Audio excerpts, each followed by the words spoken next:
Hello, everyone, and welcome back to From Mourning to Light 2, because this is the second series.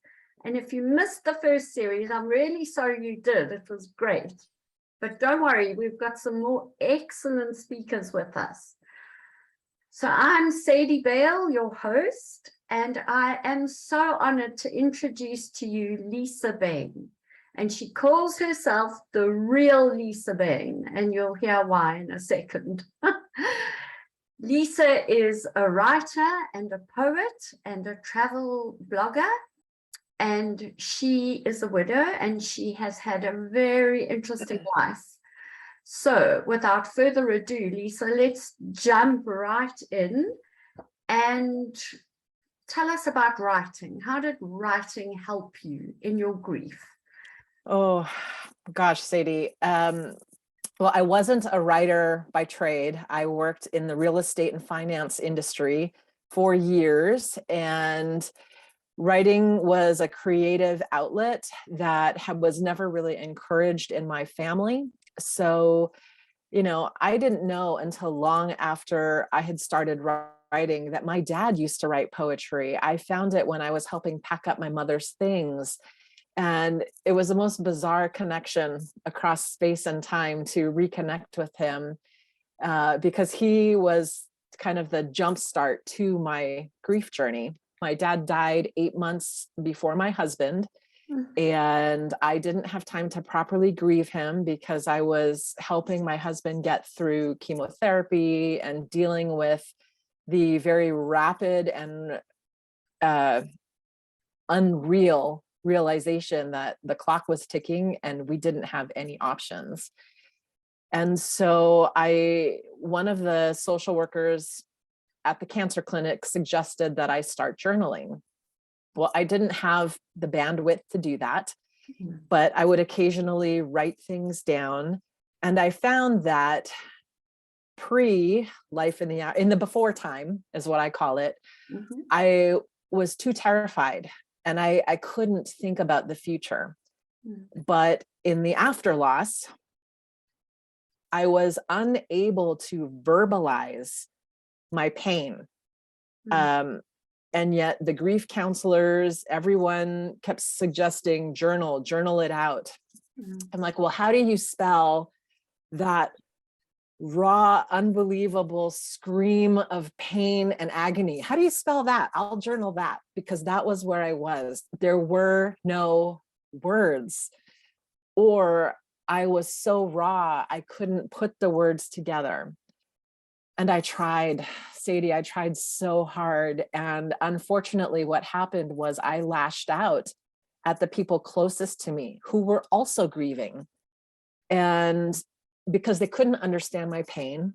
And the reality is we don't want them to, because there's only one way. But I was so miserable and in so much agony, I couldn't do it. So I started journaling diligently.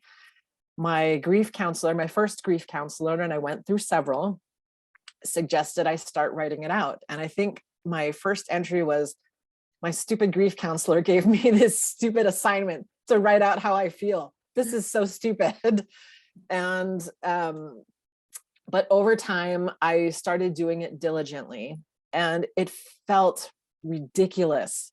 Like I was 13 again and go, dear diary, I like this boy. And, it just felt silly. But the one person I wanted to share my feelings with the most was the reason for my feelings. And that is something that will never go away. For those of you that are new, you're always going to want to share your highs, your lows with the one person that you can't. So for whatever reason, I made the decision to start all of my journal entries to my husband. And I had a year-long Dear Dan, and every entry was Dear Dan, and whether it was a good day or a bad day. And to go back and look at the spiral of emotions, because it is not linear, no matter what. People will tell you there is no linear. Kubler-Ross was never intended for grief. It was intended for the dying. And, I mean, the rage, the raw intensity of the pain, the loneliness, the feeling of isolation, like no other human being could possibly understand my feelings. And it was a way for me to purge and work through those feelings without throwing them up on the people that I loved, the people who loved me, who were trying desperately to help me, but I couldn't see that in that moment. So, that was where journaling started for me, and that was where writing started for me, and everything grew out of that. That's amazing, Lisa. I love the way you're so real about the rawness of that emotion. Oh, not many people can actually say that. I mean, I think the way you've used your words and the way you've described it, it took me right back to my grief immediately. Yeah. Like I could feel what you were describing, and it doesn't often happen with the speaker. So thank you for being so vulnerable. Well, the intensity, I mean, first of all, no one can prepare you, even when your loved one has a terminal illness and up here, they are going to die, they are going to leave you, you will have to have a life without them. In here, you can't, and you can't help them if you think that way. So it's, the raw intensity is overpowering, sometimes crippling, and people like to gloss over it. I never gloss over it, and I will always shine. I talked once about shining the flashlight, lifting up a rock and showing all the ugly little bits underneath, because if people don't have a real expectation of what is going to happen or what could happen, you think you're losing your mind. Yeah. I was on my second grief counselor, who finally said, no, this is all normal. I'm like, what? And she told me, there's no timeline, but this is pretty textbook. I'm like, well, why didn't you tell me? She goes, well, not everyone experiences that. I'm like, I thought I was losing my mind. I literally thought I was going mad and I was going to have to, I don't know what, but I'm like, warn people. So I do that. And I try to tell people that, everyone's situation is different. Everyone deals with it different. You don't have to sink to the bottom depths to prove your grief. That there's no contest there. But if you do have to go there, and some of us do, you're normal. It sucks, but it's normal. And don't be afraid. You're not losing your mind. It's going to be okay. You don't always stay down there. But we have to keep it real. Otherwise, we're going to keep hiding, and society does like to hide that. We can't keep hiding it, because it does no one a service. The reality is, when you love someone, one of you gets to go first, unless you're lucky and you happen to go together. And one of you will have to go first. That's just how it works. Yeah. And what drove you to go traveling? That's also very interesting. I think lots of widows get a little bit scared and they just stick to their routines and where they were, and you just took off like a butterfly. Well, I did. I rented out my house, sold almost everything I owned. I was given the opportunity to retire when my company was sold to a large national conglomerate. And I had really lost myself. I had never grieved, the miscarriages that I'd had. I didn't have a chance to grieve my dad. To say the bottom fell out of my universe is an understatement. My universe completely imploded with the loss of my husband, because I lost who I thought I was, the future I thought I was going to have. Everything I knew was gone in an instant. And I live in a small town. I live in a rural, they call it a big city, but it's a small town in Idaho, in the northwestern part of the United States. and everybody knew either me or Danny. And everywhere I went was something, and I couldn't breathe. And I just needed to get out. And we had always talked about taking this trip through Europe when we retired. Well, you don't always get to retire, so don't wait. If you find a way to make it happen, and do what you want to do now. But I had reached a point where surviving without him was so terrifying, I couldn't face it. So I faced my other fears instead. And so I had honored the promise I made to him that I would go to Europe, and it was scary to go alone. And I posted things, and people thought I was having a really great time.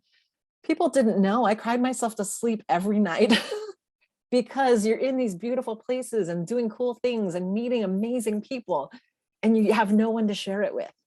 And, so I forced myself to do that. And I have come to love solo travel because you meet the most amazing people. Yeah. But I focused on conquering my fears. I'm afraid of heights. So I abseiled over, one of the tallest buildings in Belfast. I jumped out of an airplane in Las Vegas. I did these things that were terrifying to me just to prove, if I can survive this, I can survive life in the after loss. And, I'm not an adrenaline junkie by any means, but I have learned to lean into my fear, because I know that what's on the other side is a strength and a confidence that has allowed me to create the life that I have now. Wow. I can relate to a lot of what you said, because I just packed up and came to Italy, and here I am still. So that makes perfect sense to me. Yeah.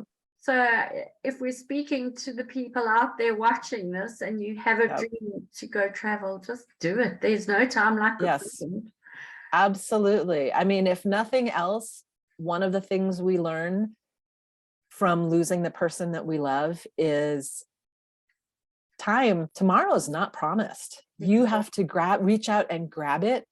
And there's all kinds of ways to do it. If you want some tips and suggestions on how to do it safely, if it's your first time, message me on my website. I'll be very happy to give you some tips and tricks and things that I've learned along the way, because safety is important. And if you're not used to it, a woman traveling alone, or even a man traveling alone, they have their own unique challenges. Depending upon the countries that you're in, they're, happy to kind of share what worked for me. That sounds great. Thank you, Lisa. And so your blog, The Wandering Widow, is over. I mean, you said at the 5-year mark, that's it. I'm moving on to all the beautiful things. Yes. And you wrote a beautiful book about hearts entwined. So yes. So tell us about that part of your life, Lisa. Okay, well, I published, it's been a couple of years now. I've lost track due to pandemic, kind of where things are in the time space continuum. You're excused. Yeah. But one of those early grief counseling writing assignments was to write what your life would look like. I had to write my own obituary as if it was 15 years in the future. Wow. And I couldn't envision a life without him. I couldn't. And over time, as I was traveling, one of the ways I felt more comfortable traveling alone would be writing. So I would take my laptop or a notebook to a coffee shop and just kind of write. And I started writing, okay, what is my life going to look like? And I couldn't do it, Sadie. I couldn't envision it, but I've always been a fan of science fiction and fantasy genres. And so that was a way for me to step out of the reality of life in the after loss and to figure out, okay, how do I make this work? And Heart of a Kingdom was born from my short stories that I was writing. What would this bit look like? What would this bit look like? And eventually became, I say loosely autobiographical, because there's a lot of similarity there and there's a lot of pull from my personal life. But, it is a fantasy novel, but I was sick of reading, grief self-help books written by psychiatrists or psychologists who had never lost anyone. I was more interested in reading blogs from other widows and anyone else. And back when I started, there weren't very many of us. Now there's a large grief support community out there. So if people are looking for help and for community, you can find someone. I struggled to find anyone that looked like me, a childless, fatherless widow, and, who wasn't old enough to be middle-aged, but wasn't quite young enough to have young children at home. And everything was written that I could find for young mothers suddenly adrift on their own, or much older widows. I looked at all the research studies. I mean, I read everything I could get my hands on. Couldn't find anything. And I eventually started reaching out to indigenous cultures for guidance. How we in the Western society don't do grief well. We do it all wrong, but we're getting better. And we get better because so many more of us are willing to share our stories and create that community. But Heart of a Kingdom was born from all of those writings. And it was fun and surprising to finish that story. And I'll backtrack a little bit to the blog. I did say a year ago that I was done writing about grief. And I did feel that very strongly at the time. And this year, something happened to a friend of mine, a close friend of mine who lost her husband. And it brought me back in that weird spiral of grief that I realized I'm not done writing about it yet. So there will be more to come. And that is one thing I would let all of the newer bereaved know. Grief is like a spiral. I described it as an onion once, where you're just peeling off layers. I think I had just watched Shrek or something like that. But it really is more of a spiral, and you come back around a little further out each time, because we have to have time to heal and integrate and process and have a break before we look at it again. And so I am back to writing about grief as it has, re-entered my awareness in a different way. So there will be more of that. But it's funny how you kind of are like, nope, I'm done. No, I'm back. No, I'm done. No, I'm back. That's grief for you. It's going to just keep coming around, but it's different. And our relationship with grief evolves over time. Those that are early on, it doesn't always have to be this painful, agonizing, despair and feeling of hopelessness. It's not like that always. It does change. It does morph. We change. And our relationship with grief changes. And we just always have to remember that there was love, great love, that allowed that grief to be there. And it's okay to lean into it. Don't hide or diminish your grief or feel guilty about your grief. Don't worry about making other people feel uncomfortable with your grief. They're just afraid because they know someday it will come for them. And when people struggle with your grief, it's their fear. So don't ever worry about that. It's going to be there. My grief for him will be there until I die. Doesn't mean that my heart doesn't have room for more love or someone new, but it will always be there. Just different. It changes. Yeah, I agree completely with what you're saying, Lisa. I feel that too. I do. And so all the beautiful things, tell us a little bit about that. Well, I've always been a silver lining kind of girl.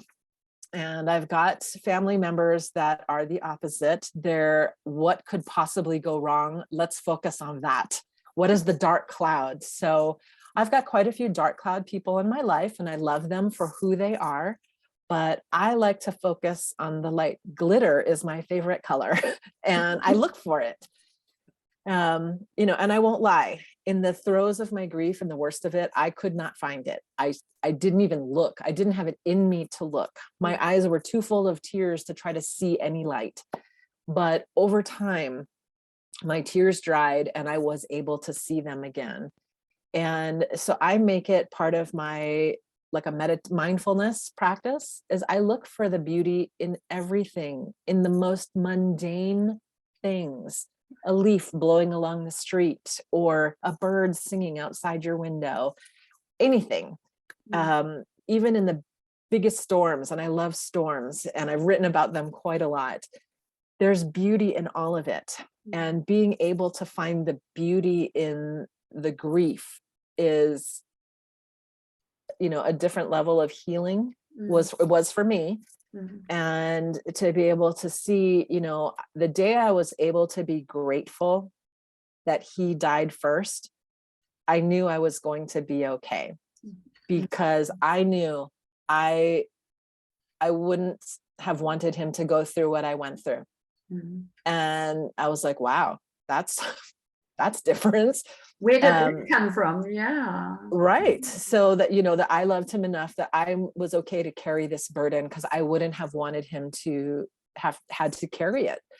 And to be grateful that he didn't have to be alive to witness some of the things that have gone on in my country politically over the last few years. You know, he was a career military man, and I know he would have been just gutted. Yeah. And then, you know, COVID, I'm grateful that I was, you know, I can remember dealing with chemotherapy and not letting friends and family over who didn't get a flu shot, because our oncologist said if they haven't had a flu vaccine, they're high risk, they can't be around him. Okay. I'm so grateful I didn't have to carry his cancer treatment during COVID, during lockdown, when people couldn't get cancer treatment, or when getting a vaccine became so politically divisive. And, you know, I'm grateful for so many things, and that's also part of all the beautiful things, is gratitude. You can find gratitude in everything, even if it's something small. On my worst days, I say that I'm grateful that I'm alive and I'm breathing, or I'm grateful I have a safe place to sleep, and I'm grateful I have, you know, all the different things. But other times it can be, wow, I'm grateful for a beautiful blue sky, sunny day, or I'm grateful for the storm clouds, whatever it may be. Those are also the finding all the beauty and seeing the beauty ties in with gratitude. And it's okay if you can't feel that in the beginning, but it will come. It will. Yeah. And you spoke a little bit about somatic. Oh yes. Somatic memory. Memory. Yeah, somatic memory or muscle memory. For anyone that's ever gone to the gym and done like a leg workout, you hear people talk about second day hurt, is that it hurts worse on the second day. Well, we store, just like our physical muscle memory, eventually over time, that leg workout doesn't hurt as much because we're used to it. But there's a flip side of muscle memory, in that we store our traumas in our tissues, in our bodies. And even if something is not top of mind, our bodies remember. So I have found that my muscle memory for the day Danny died is not very severe, because it's usually top of mind. I remember it.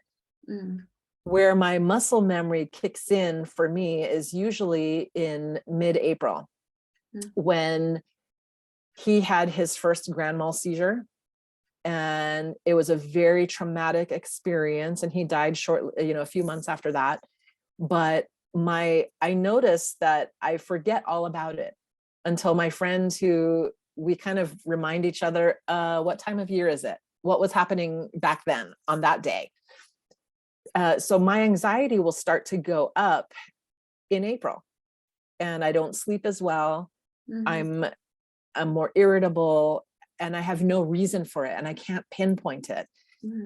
our bodies will remember our grief. So whether it's the first time your person got sick, or the first time you heard the news, or it's leading up to that point, you may find that you're more anxious, you're more irritable, you're not sleeping as well. And you may find that you're holding your breath more, which leads to more anxiety, because your body remembers. It's that muscle memory. And it's the opposite way of what happens when we go to the gym. And so it's being aware of it and holding space for yourself and allowing yourself to do that. It doesn't mean you're backsliding. It means your body is letting you know that's still there. And for me, I just kind of lean into it and breathe. And I find that when I do that, it passes a lot quicker than if I berate myself or I feel guilty about it. Oh, you're backsliding. What's wrong with you? It's been 4 years, blah, blah, blah. You're never backsliding. Don't ever feel that way. Grief is not in a straight line. There's no place for you to backslide. You're just where you are in that moment. So, but that muscle memory. And if you start feeling like, what's going on? Ask yourself, what was happening this year at the time my person died, leading up to that? And you may be surprised. Oh, my body remembers that it was exceptionally traumatic, or my body remembers this. And the more you realize that and make space for it, you'll find that it's easier to just release that breath and start breathing again. And that's where breathing exercises and meditation can be very, very useful. You know, Lisa, that makes perfect sense. I was having that somatic memory every week. Yep. Every week. On that day? The day before he died, I would have it. And I think, well, why do I feel so strange? And then I realized, oh, it's the day before. And then the time between got longer and longer. Then it became a month. Yeah. Then it became a year. And I'm not sure where we are right now. Yeah. Well, and that's the thing. It stretches and it gets further and further out like a ripple on the water. And I think as long as we just recognize it for what it is, it's when we beat ourselves up about it that we think I should be over it by now. No. Okay. We're never over it. We just move forward. I knew I was feeling it, Lisa, but I didn't know it had that name, somatic memory. I just knew what I was feeling. Yeah. And does massage help with somatic memory? I think so. I found massage therapy to be very, very useful. And I tried everything.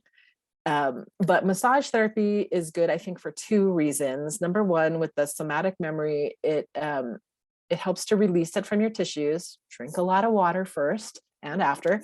But we also, if the person that we lost is our partner, we go through a sensory deprivation, because you don't realize how much you touch other people until all of that is gone. And I'm, not talking about anything romantic, but just in general, a hand on an arm, holding hands, whatever, a hug, a kiss. You don't realize how much of that occurs in your daily life until it's gone. And, if you have children or dogs or cats or whatever, we hug them because we are searching for that feeling.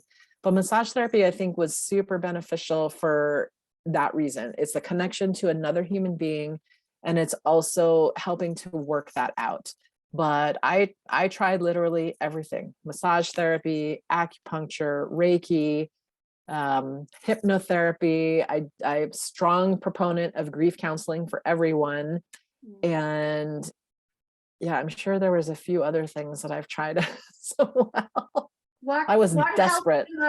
What helped the most? I actually think it was a combination of everything, but for me, I think grief counseling was the most beneficial because it kept me aware that I wasn't losing my mind. And as annoying as it was to hear that I was normal, because I didn't want that to be normal. I hated that being normal. It made me realize, okay, I wasn't completely alone. And it took a while to find a grief counselor that understood grief because they had experienced their own loss. And I think that really does make a difference. Not to say that someone can't be trained and clinically able to treat you, but I think there's a level of empathy that you get from a grief counselor who has experienced grief that is not possible with someone who hasn't. So grief counselors, feel free to message me your disagreement, but that's my experience and the experience of many of the widows I know. I do think that's important. We need someone who has empathy because they experience it. And like my experience and your experience, while they may have parallels, they're radically different because we are very different people. And so there's no one person that can fully say, I know exactly how you feel. That's not possible. But we can empathize with, I know your pain. And, you know, I don't know your journey, but I know your pain. And a counselor who has walked that path, I think, has a lot more to offer to the bereaved. No, you're completely right, Lisa. Counseling was not for me in the end. I ended up, Reiki was the thing that helped me the most. I couldn't get enough of the Reiki. Just someone else performing it on me. Yes. And it was almost like I was starved. And when I went to Reiki, I felt, I could let go. So Lisa, tell us a little bit about your book, about why you speak about the heart in the title. Yes. Well, Heart of a Kingdom. So the loose story is there's a youngish queen of a kingdom. And in this kingdom, it's always been this way. The king and the queen, their hearts are cut in two, and they each share a half. So they each have half of the other's heart, and you have to have both for this kingdom to survive in this magical world. And normally what will happen is that the king and queen will retire before they die so that there's no risk to the kingdom, and then the next king and queen take over, because their joined hearts are what fuel this magical force field. Well, in the story, the king very unexpectedly dies, and the queen is left with only half a heart, because the two halves that the king had and his half in her body have all died with him. She only has half a heart, and she has to somehow figure out how to regrow her heart to be a full one, to fuel this force field to protect the kingdom. And, you know, pretty much what life is like when you lose half a person. And people that have never experienced partner loss can't understand. I described it once as your body being cleaved in two, and you're still being expected to function. And I think I use the analogy of showing up to Thanksgiving and your arm is off, half your body's off, and there's blood shooting out, and people are expecting you to pass the potatoes. And, you know, they don't see that half of you is missing. And that's really what grief is for those of us that have experienced that. We're missing a key component. We're missing half our heart, and yet we're still expected to function and still expected to maintain our own kingdoms and our lives and our families and our businesses. And it's an unrealistic expectation to do that without a lot of help. And so the story is all about this queen's adventure as she's trying to figure it out, not die, regrow her kingdom, and or regrow her heart, protect her kingdom, and figure out who she is in this new life, because there's never been in her kingdom this situation before. So it's brilliant. It's full of all of these analogies and symbols, and I love it. I love it. So I believe you have an amazing free gift to give to our audience. I do. For those of you that sign up for my email newsletter on my website, and Sadie has the blog, the link to that, for the first 25 people in the US, I will send you a signed copy of the book, Heart of a Kingdom. If you're outside the US and you're a Kindle Unlimited subscriber, you can already get that book for free on Amazon, on Kindle. So there is that. And if you really, really want it and you're outside the US, just message me and we'll figure something out. Oh, that's great, Lisa. That's great. Is it available in an audio book as well? It is not at this time. Okay. Perhaps someday it will be. Okay, because I know I really struggled to read in the beginning. But I mean, I'm slowly but surely reading again, and it's been 2.5 years. It's just taken me so long. It really does. And I think that a lot of people, bereaved included, have this idea, a very wrong idea, that after 1 year things get better. I would actually argue that the second year might be a bit more challenging because all of the shock has for sure worn off for us. And a lot of our closest people have grief support fatigue. And they feel like after 1 year, I need it, I'm done. And so I think a lot of that support that we have kind of pulls back in the second year. And we're still struggling to figure all of it out. You know, for me personally, and I know I've talked to several other widows, it has taken quite a bit longer than we would have anticipated, but everyone is different. Everyone has their own path, their own personality, and their own,